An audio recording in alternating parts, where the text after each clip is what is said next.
আসসালামু আলাইকুম প্রিয় গাইস, আপনারা সবাই কেমন আছেন? তো এই মুহূর্তে আপনাদের মাঝে আমি মোহাম্মদ মুরাদ সরকার একটু ব্লগ ভিডিও তৈরি করতেছি। তো আপনারা আমার এই ভিডিওটি দেখবেন স্নিগ্ধ বাংলা চ্যানেলে। তো পাশে থাকবেন সব সময়। এখন আমি আমার এক সাদিকের সঙ্গে কথা বলবো। উনি বিদেশ এসেছে, বিদেশে কীরকম ভালো লাগতেছে না খারাপ লাগতেছে, মানে এই বিষয়ে আর কি কিছু কথাবার্তা বলবো।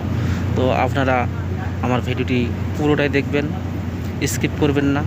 তো পাশে থাকবেন, সব সময় আমাকে সাড়া দেবেন, যেন আমি সব সময় ভালো ভালো ভিডিও দিতে পারি, মদিনার ভিডিও দিতে পারি, নবী রওজার ভিডিও দিতে পারি।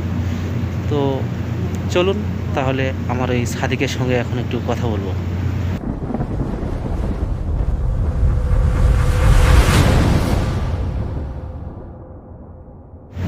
আসসালামু আলাইকুম, কেফা হালিকা? السلام الحمد لله كيف حالك؟ আলহামদুলিল্লাহ কোয়েস। الحمد لله انت كيف؟ কোয়েস মিয়া মিয়া। তো এই মুহূর্তে আমার এই সাদিকের সঙ্গে কথা বলতেছি আমি। তো আপনি বিদেশে কতদিন হয়ে এসেছেন? এই তো 2 বছর 3 মাস হইল। আচ্ছা, তো আপনি যে বিদেশে এসেছেন, এখানে মানে দিনকাল আপনার কেমন যাচ্ছে, বা এই যে সুগোল মানে কাজ করতেছেন, এই বিষয়ে কিছু বলেন। আমার দর্শকরা আপনার এই কথাগুলো শুনবে এবং যারা বিদেশে আসবে, মানে যারা বিদেশে আসার ইচ্ছুক আর কি, মানে তারাও বুঝতে পারবে যে বিদেশে কষ্টে আছে না ভালো আছে, বিদেশটা কি, এই বিষয়ে একটু কথা বলেন। এই তো আছি আলহামদুলিল্লাহ, আল্লাহর রহমতে আছি। আল্লাহ যেখানে রিজিক রাখছে, যেহেতু বিদেশের মাটিতে আসছি, কষ্ট তো করতে হইব। আসছিলাম বাংলাদেশে, এখন আল্লাহ তাআলা রিজিক এখানে আনছে। এখানে দীর্ঘ 2 বছর 3 মাস যাবৎ রয়েছি আলহামদুলিল্লাহ। আল্লাহ মদিনায় রয়েছি, নবীজির রওজা পাক দেখতে পারি এবং এখানে কাজকর্ম আলহামদুলিল্লাহ ভালোই লাগে। তবে প্রবাসটা আসলে খুবই কষ্ট। এখানে নিজের পরিবার পরিজন থাকে না, এখানে থাকতে অনেক কষ্ট হয়। যেমন ঈদ আসে, ঈদ চলে যায়, কিন্তু নিজের পরিবারের সাথে ঈদ কাটানো যায় না। এটা হলো সবচেয়ে কষ্ট। মানে আপনার প্রবাসের টাকা আছে ঠিকই, কিন্তু সুখটা নেই। সুখটা বলতে কি, টাকাই তো সুখ দিতে পারে না।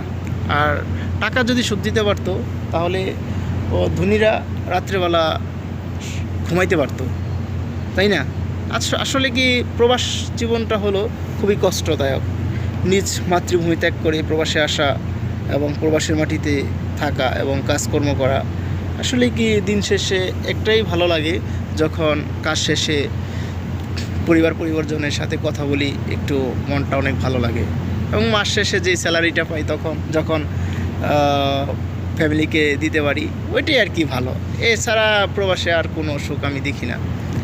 যেমন মনে করেন আগামীকাল এখানে ঈদুল আজহা উদযাপন হবে, তো এই ঈদ নিয়ে কিছু বলেন। তো কালকে 16 তারিখে ঈদ হচ্ছে। ঈদ সৌদি বলতে আরবে প্রবাসীর এক কথায়, প্রবাসীর ঈদ বলতে কিছুই নাই।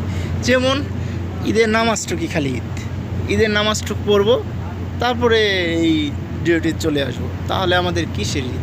তাহলে ঈদের নামাজ আপনি কোথায় পড়বেন? ইনশাআল্লাহ আমি হেরাম শরীফে পড়বো, মদিনা হেরাম শরীফে পড়বেন।